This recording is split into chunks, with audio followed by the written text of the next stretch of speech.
우리 중에 이루어진 사실에 대하여 처음부터 목격자와 말씀의 일꾼된 자들이 전하여 준 그대로 내력을 저술하려고 붓을 든 사람이 많은지라.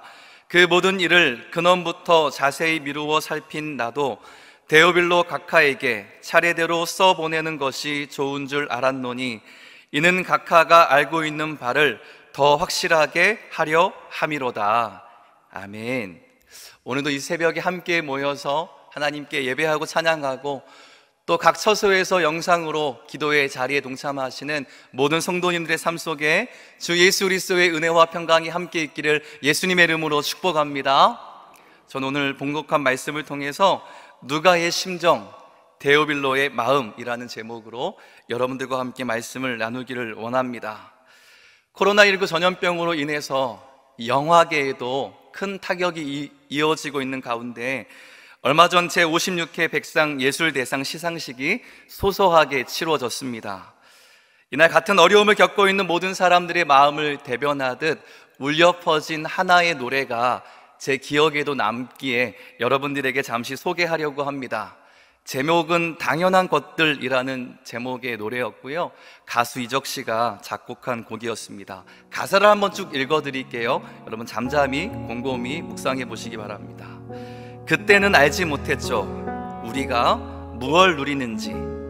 거리를 걷고 친구를 만나고 손을 잡고 껴안아 주던 것, 우리에게 너무 당연한 것들.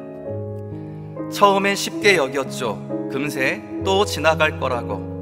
봄이 오고 하늘 빛나고 꽃이 피고 바람 살랑이면은 우리 다시 돌아갈 수 있다고. 우리가 살아왔던 평범한 나날들이 다 얼마나 소중한지 알아버렸죠. 당연히 끌어안고 당연히 사랑하던 날, 다시 돌아올 때까지 우리 함께 웃어요. 잊지는 않았잖아요. 간절히 기다리잖아요. 서로 믿고 함께 나누고 마주보며 같이 노래하던 우리에게 너무 당연한 것들. 이렇게 만들어진 가사가 잔잔하게 흘러갈 때 세상 모든 사람들도 마음 아련하게 우리에게 당연한 것들을 할 수 없음에 안타까워하면서 함께 참여했던, 어떤 사람들은 눈물을 흘리면서 그 공연을 보았던 것이 제 마음에도 이렇게 잔잔하게 남았습니다. 내게 있어 가장 가슴 아픈 현실은 무엇일까 생각해 보니까 이 가사의 한 구절이요, 서로 믿고 함께 나누고 마주보며 같이 노래하던, 이렇게 하나님을 예배하며 하나님을 찬미하며 위로와 소망을 누렸던 우리에게 너무나 당연한 것들을 지금 할 수 없다라는 것이 가장 가슴 아픈 일이구나라는 것을 생각해 보게 되었습니다. 코로나19는 시간이 지나면 지나갑니다. 전문가들은 올해 10월 정도에 2차 대유행이 올 수도 있다라고 바짝 긴장하지만 어쨌든 백신이 개발되고 임상을 거쳐서 상용화가 되면 코로나19 전염병은 끝이 나게 됩니다. 코로나19로 많은 삶의 모습이 달라지겠지만 여러분, 관성의 법칙이라는 게 있잖아요. 그동안 살아왔던 우리의 삶의 패턴들 대부분도 웬만큼은 회복될 것입니다. 그럼에도 불구하고 예상치 못한 세계적인 대재난 앞에 많은 사람들이 심각한 경제적인 위기, 또 우리 육신과 몸과 마음이 상하고 아픔을 겪는 여러 가지 질병의 문제로 고통을 받습니다. 각박한 현실을 살아가는 젊은 엄마 아빠들은 이 시대의 아이들은 어떻게 키워야 하지? 이런 고민이 너무나 많습니다. 4차 산업혁명의 거센 물결 속에서 무엇을 해서 먹고 살아야 하는가? 이런 고민 안 해보신 분들 아마 여기 없을 겁니다. 신앙의 위기도 있습니다.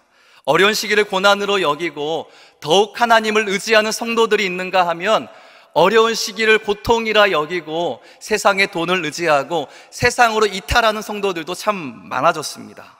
그러나 성도 여러분, 하나님은 여전히 지금도 살아계십니다. 하나님만이 우리 역사의 주관자가 되십니다. 우리를 위해서 죽으시고 부활하시고 이 세상의 모든 어둠을 정복하신 예수 그리스도의 승리가 우리의 자랑과 기쁨이 될 그날이 반드시 오게 될 것입니다. 우리는 그 소망을 가지고 오늘도 함께 모여서 기도하는 자리에 나아가는 거예요. 오늘 기도하며 주님을 바라는 우리 모두에게 이 시대적인 아픔이 있음에도 불구하고 더욱 주님만 의지하게 되는 놀라운 축복과 은혜가 있기를 예수님의 이름으로 축복합니다. 오늘 함께 우리가 봉독한 본문은요, 어려운 이 시대를 살아가는 저와 여러분들에게 세상을 이길 수 있는, 세상을 승리할 수 있는 대안 중에 한 가지를 제시합니다. 그 대안이 뭘까요? 오늘 설교의 제목처럼 누가의 심정, 데오빌로의 마음을 갖는 것입니다. 우리 이러한 마음을 가지고 오늘 본문을 찬찬히 살펴보기를 원합니다. 오늘 본문 누가복음 1장 1절부터 4절은 의사이자 역사가였던, 그리고 사도 바울의 2차, 3차 전도 여행의 동역자였던 누가가 기록한 누가 사도행전의 서문입니다. 누가복음과 사도행전이 본래 하나의 책으로 기록되었다라는 것을 많은 성도님들도 알고 계실 겁니다. 자, 보통 책 머리에 기록하는 서문은 본론과 결론을 다 기록하고 나서 맨 마지막에 이 책이 어떠한 기대를 가지고 어떠한 목적으로 쓰여졌는지를 심사숙고해서 저자가 기록하게 됩니다. 그만큼 서문이 차지하는 위치가 상당히 크다라는 거예요. 이렇게 중요한 책의 서문의 첫 시작을 이렇게 기록합니다. 1절 말씀 우리 함께 보실게요. 우리 중에 이루어진 사실에 대하여. 이것은 예수 그리스도가 이 땅에 오신 목적이 하나도 남김없이 다 이루어졌다라는 것을 선언하고 있는 거예요. 다시 말해 한치의 오차도 없이 인간의 역사의 현장 속에 이루어진 그 사실, 더하거나 뺄 필요도 없이 그 자체로 충분한 복음을 선포하는 겁니다. 2절 말씀 다 같이 한번 읽어보겠습니다. 시작. 처음부터 목격자와 말씀에 일꾼된 자들이 전하여 준 그대로 내력을 저술하려고 붓을 든 사람이 많은지라. 무슨 의미입니까? 이 복음이 복음되기까지 많은 사람들의 헌신이 있었다라는 거예요. 첫 번째는 처음부터 목격자 된 사람들의 헌신이 있었습니다. 이 사람들은 예수님의 탄생과 어린 시절부터 함께 예수님을 직접 보면서 자라났던 예수님의 형제들이기도 하고, 예수님의 탄생을 직접 경험했던 예수님의 부모님들이기도 하고, 또 예수님보다 6개월 먼저 태어나서 예수님의 오실 길을 예비했던 침례 요한이 바로 처음부터 목격자 된 사람들이에요. 그런가 하면 말씀에 일꾼된 자들은 누구냐면 예수님의 제자들입니다. 예수님께 부르심을 받고 예수님과 함께 공생의 사역을 감당하면서 예수님의 가르침을 받았던 제자들이 예수님의 가르침을 기록한 복음서로 초대교회에 전수해주는 사명을 감당했는데, 이들이 바로 말씀에 일꾼된 자들이었습니다. 그래서 교회는 처음부터 목격자 된 자들의 증언과 예수님의 제자들이 기록한 말씀 위에 세워진 말씀 공동체인 거예요. 그리고 성령 하나님은 그 말씀을 받은 교회의 성도들이 세상에서 말씀으로 승리할 수 있도록 끊임없이 도우시고 역사하시는 분이십니다. 이것이 바로 교회의 본질이었다라는 것을 믿으시기를 예수님의 이름으로 축복합니다. 자, 이러한 맥락 속에서 누가의 심정이 과연 무엇을 말하는가, 오늘 우리가 이것을 생각해 보기를 원하는 거예요. 누가의 심정이 담겨져 있는 구절이 바로 3절 말씀입니다. 우리 3절 말씀 다 함께 봉독하겠습니다. 시작.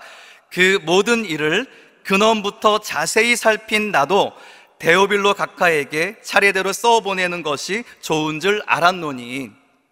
자, 처음부터 목격자도 아니고 예수님의 제자도 아니지만 저자 누가는 자신 앞에 펼쳐진 그 자체로 충분한 복음을 그 근원부터 자세히 미루어 살피고 있습니다. 한 가지 분명한 목적이 있었어요. 그것은 바로 데오빌로라는 그 수신자의 영적인 유익을 위해서, 데오빌로라는 사람이 진정으로 예수님을 만나고 체험하고 예수님이 삶의 증거가 되는 그러한 인생을 살아가기 위해 지금 누가가 말씀의 헌신을 하고 있다라는 거예요.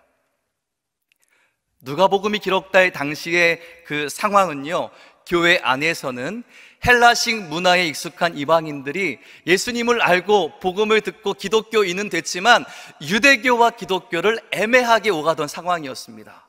교회 밖으로는 교회를 핍박하고 교회를 공격하는 거짓 가르침들이 성도들의 믿음을 막 흔들던 때였습니다. 말하자면 누가는 지금 당시 어려운 위기에 봉착한 그 초대교회 성도들이 오늘 내게 선포되는 복음을 듣고 믿음을 지켜 승리하게 하려 하는 목자의 심정으로 말씀을 위해 헌신하며 복음을 살피며 붓을 들고 있다라는 거예요.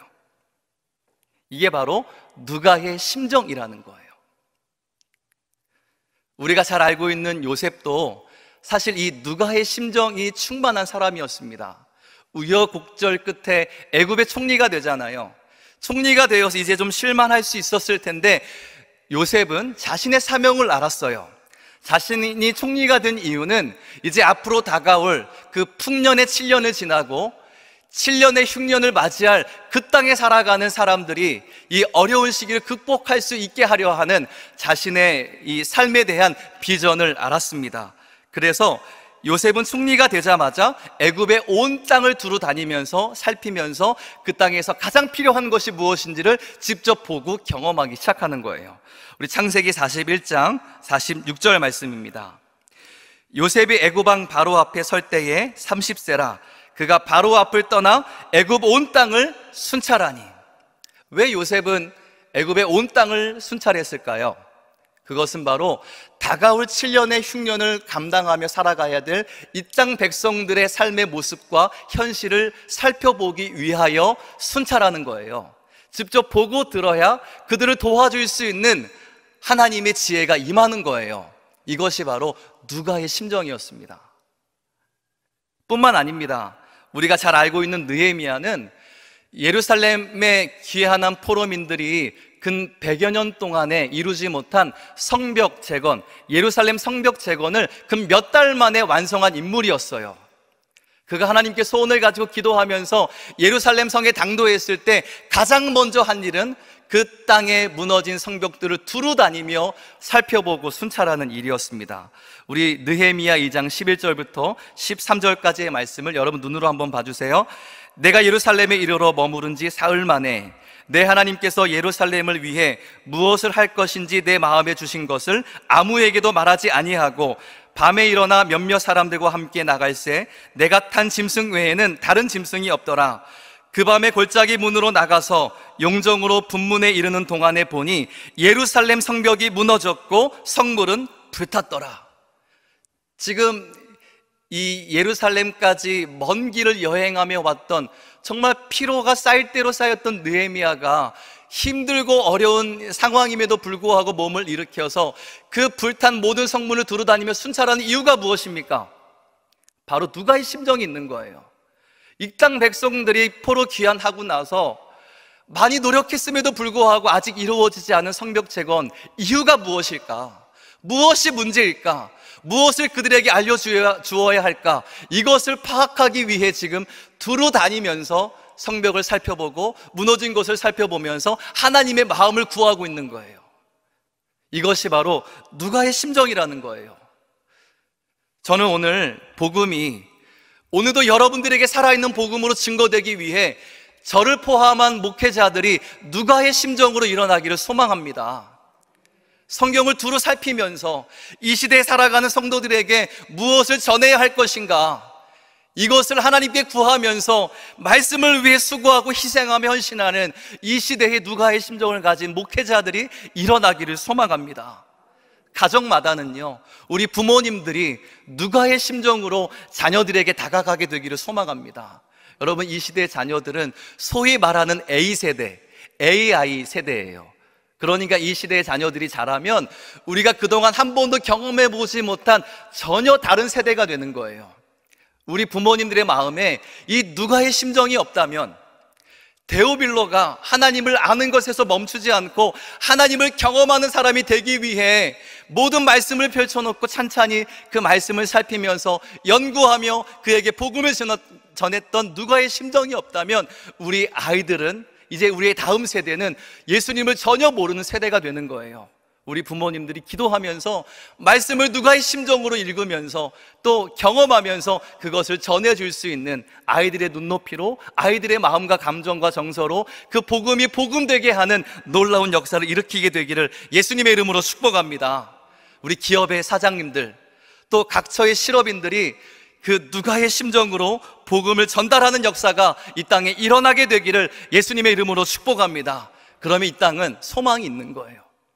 이 땅의 주의 종들이 누가의 심정으로 일어나서 우리 성도들에게 이 시대를 향한 하나님의 마음을 선포하기 시작한다면 우리 교회는 다시 일어설 수 있음을 확신합니다. 그런가 하면 두 번째, 시대의 어려움을 극복하기 위한 대안은 바로 데오빌로의 마음을 갖는 겁니다. 우리 4절 말씀 다 같이 한번 읽어볼게요. 시작. 이는 각하가 알고 있는 바를 더 확실하게 하게 함이로다. 자, 각하가 알고 있는 바를 더 확실하게 하려 함이로다. 데오빌로라는 사람은 하나님의 친구라는 뜻을 가진 헬라파 이방인이었습니다. 누가가 데오빌로를 향해서 각하라는 호칭을 사용한 것을 보면 데오빌로는 당시 유력한 자 혹은 고위공직자였을 것으로 추측할 수 있습니다. 그리고 4절 말씀을 보아 데오빌로는 이미 복음에 대해서 알고 있는 사람이었어요. 그럼에도 불구하고 누가의 목적은 분명합니다. 데오빌로가 예수님을 지식적으로만 알고 있는 사람으로 끝나는 것이 아니라 예수님의 복음에 대해서 경험하고 예수님을 만나고 예수님을 체험하는 그러한 사람으로 변화되는 것이 바로 누가의 목적이었어요. 자, 상상해 봅시다. 만일 데오빌로가 이 누가의 수고를 하찮게 여기고 누가의 말씀에 귀를 기울이지 않았다면 어떤 일이 일어났을까? 충분히 그럴 수 있잖아요. 누가는 처음부터 목격자도 아니고 말씀의 일꾼된 자, 즉 예수님의 부르심을 받은 사도도 아닙니다. 그러니 데오빌로가 누가라는 인물의 존재 자체를 하찮게 여겼다면 누가가 아무리 목자의 심정으로 하나님의 말씀과 복음을 선포한다고 한들 데오빌로의 삶에 어떠한 영향력도 끼쳐지지 않았을 겁니다. 그러나 데오빌로는 나는 이미 예수를 알고 있다, 이러한 오만에 빠지지 않습니다. 자신을 위해 목자의 심정으로 말씀을 전해주는 그 누가의 말씀의 귀와 마음을 활짝 열고 그리고 그 말씀을 받아들이면서 예수님을 만나게 됩니다. 삶의 변화가 일어나기 시작하는 거예요. 그리고 데오빌로의 삶에 성령의 충만한 역사가 일어나게 됩니다. 데오빌로는 상당히 재력이 있고 영향력이 있는 사람이었습니다. 그러니까 누가 사도행전의 이 책의 기록과 보급을 도와줄 수 있는 능력 있는 평신도였어요. 자, 성도 자신이 은혜를 받아야 진리를 위해서 헌신할 수 있잖아요. 성도 자신이 은혜를 받아야 자신의 재정을 헌금할 수 있는 거예요. 성도 자신이 은혜를 받아야 복음을 위해서 헌신할 수 있는 것이 순리인데, 만일 데오빌로가 누가의 설교에 변화를 체험하지 않았다면, 성령을 받지 않았다면 지금 우리 손에 누가 사도행전이라는 이 책이 들려지는 일은 없었을 거예요. 누가의 심정으로 전해진 그 말씀을 데오빌로는 그 열린 마음으로, 겸손한 마음으로 받아들이고 그 말씀을 통해 예수님을 경험하고 나서 그 책의 보급과 기록을 위해 헌신할 때, 오늘날 우리 손에 들려진 복음, 오늘날 많은 성도들에게 가장 사랑받는 복음 중에 하나인 누가 사도행전 이 책이 기록될 수 있었다라는 것을 우리 기억하고 상상할 수 있기를 예수님의 이름으로 축복합니다. 이 시대 우리는 데오빌로의 마음을 가져야 합니다. 오늘날 이 시대가 얼마나 어렵고 흔히 말하는 마지막 때입니까? 마지막 때를 살아가는 성도들일수록 예수님이 나의 실제가 되는 그 은혜와 능력을 경험해야 돼요. 복음을 지식적으로 아는 것에서 머물지 않고 복음을 삶으로 증명할 수 있는 성도가 되어야 합니다. 어떤 마음을 가질 때 가능합니까? 데오빌로의 마음을 가질 때 가능하다라는 거예요. 지금 선포되는 말씀 다 아는 말씀인데 또 같은 말만 하고 있네, 이러한 마음으로 말씀을 듣는 것이 아니라, 하나님 오늘 내게 들려지는 이 말씀이 내 삶에 일어나는 하나님의 능력, 하나님의 실제가 되게 하여 주시옵소서. 그 말씀으로 내가 변화되고 예수님을 체험하여 이 마지막 때를 능력 있게 살아가는 하나님의 사람이 되게 하여 주옵소서. 이것이 바로 데오빌로의 마음인 거예요. 성도 여러분, 이 시간에 이곳에서 말씀을 듣고 말씀 앞에 나아가시는 성도 여러분, 데오빌로의 마음을 회복하게 되시기를 예수님의 이름으로 축복합니다. 이것이 바로 우리가 회복해야 될 데오빌로의 마음이라는 거예요. 저는 이 땅에 데오빌로의 마음을 가진 성도들이 불같이 일어나게 되기를 소망합니다. 교회는 주의 종들을 통해서 누가의 심정으로 우리 교회 성도들이, 이 땅의 백성들과 성도들이, 하나님을 믿는 거룩한 자들이 시대를 어떻게 이겨갈 수 있는가를 연구하고 또 누가의 심정으로 말씀을 준비해서 선포하면, 그 말씀을 듣는 성도들은 데오빌로의 마음으로 말씀을 받고 예수님을 경험하고 성령의 충만함을 받아서 이 땅, 이 세상으로 담대하게 나아가는 놀라운 선순환의 역사가 일어나기를 예수님의 이름으로 소망합니다. 오늘 이 새벽이 그것을 위해서 기도할 수 있는 그러한 새벽의 제단 되기를 다시 한번 예수님의 이름으로 축복합니다. 누가의 심정, 그리고 데오빌로의 마음, 저는 이것이 위기를 돌파하고 끝내 승리를 얻게 하는 시대적인 대안이 될 수 있다고 확신합니다. 복음을 위해서 헌신하는 주의 종들이 불같이 일어나고 데오빌로의 마음으로 말씀을 받고 복음을 실제적으로 경험하는 성도들의 삶이 회복된다면, 저는 분명 이 코로나19 위기의 순간 속에서도 하나님의 놀라운 회복의 역사가 이 한국 땅 가운데 일어날 것을 확신합니다. 우리 모두는 오늘도 당연한 것들을 소망하면서 고난의 긴 터널을 통과하고 있습니다.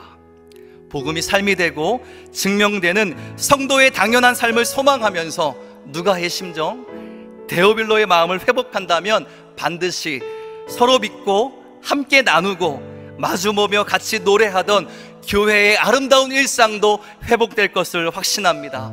그 중심에 저와 여러분이 있기를 소망합니다. 사랑의 하나님, 오늘 우리는 말씀 앞에 섭니다.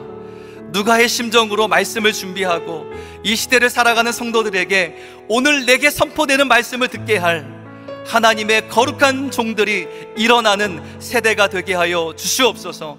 이 시대 많은 성도들이 말씀 앞에 무력하고 말씀 앞에 마음이 굳어져 가는 것이 아니라 하나님의 말씀 앞에 반응하며 말씀을 통해 주님을 만나며 오늘도 하나님과 함께 살아가는, 하나님을 경험하는 예수님이 삶의 실제가 되는 데오빌로의 마음을 회복하게 하여 주시옵소서. 누가의 심정과 데오빌로의 마음이 회복된다면 이 땅은 소망이 있음을 선언합니다. 하나님께서 은혜 주셔서 우리 모두가 시대를 살아가는 하나님의 마음으로 기도하며 간구하며 주님의 복음을 증거하는 하나님의 사람이 다 되게 하여 주시옵소서. 오늘 이 시간에도 우리 성도들의 삶을 괴롭히며 공격하는 모든 흑암의 원수들을 향해 선언하노니 예수 이름으로 명할 때 물러갈지어다. 예수 이름으로 명하노니 우리 성도들을 괴롭히는 모든 병만은 떠나갈지어다. 하나님의 은혜가 임하고 하나님의 회복이 임하고 하나님의 소망이 우리를 주장하는 놀랍고도 귀한 회복의 역사가 우리 성도들의 모든 삶에 충만하게 하여 주시옵소서. 오늘도 함께 하실 하나님을 찬양하며 예수님의 이름으로 축복하며 기도합니다. 아멘.